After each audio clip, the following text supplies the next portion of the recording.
Ayan, magandang umaga po mga kaibigan. Ang ganda po ng sikat ng araw. 'Di ba? Kita nyo ang araw, napakaganda. Maganda rin po ang aking gising. Alam niyo kung bakit? Ayan na. May bunga na mga kaibigan yung aking ampalaya. Hindi lang yan. Doon pa sa kabila, may mga maliliit pa. Ayan o, kita nyo yan. Ayan o. Oh. Kita nyo yan? Oh, di ba? Ang gagawin ko ngayon mga kaibigan ay lalagyan ko na ng plastic para hindi masira ng mga insekto. Ayan tingnan nyo mga kaibigan para safe na safe siya, di ba? Wow, ang ganda naman ng aking lagayan. Kita nyo yan bumili pa ako ng alambre. Mga 2 kilong alambre ang binili ko kasi alam ko maraming bunga to. Kita nyo yan? Ngayon gaganyanin ko lang siya para hindi po siya dapuan ng insekto. Kita nyo yan? Siyempre sasabit natin yan doon sa taas.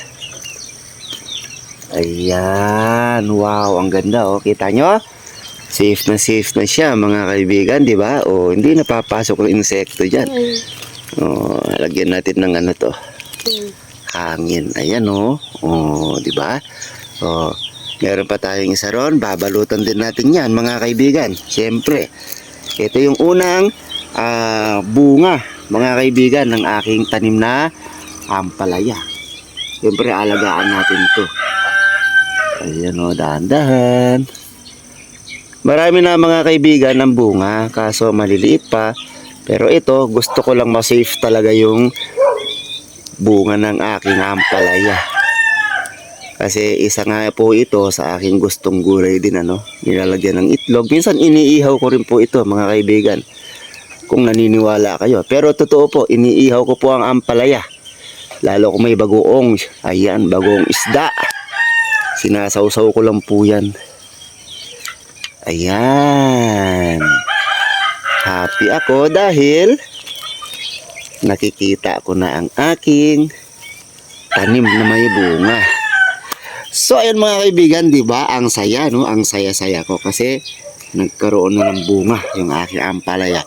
Ang susunod po niyan mga kaibigan ay yung ating okra ay namumulaklak na rin po. Siyempre sigurado yung talong mamumunga na yan.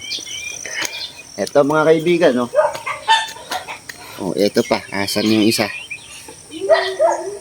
Where are you? Ito mga kaibigan ayan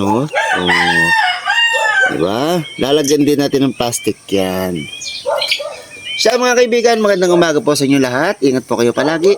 Palaging sinasabi, gumawa ng tama sa kapwa upang tama din po ang balik sa atin. Bye!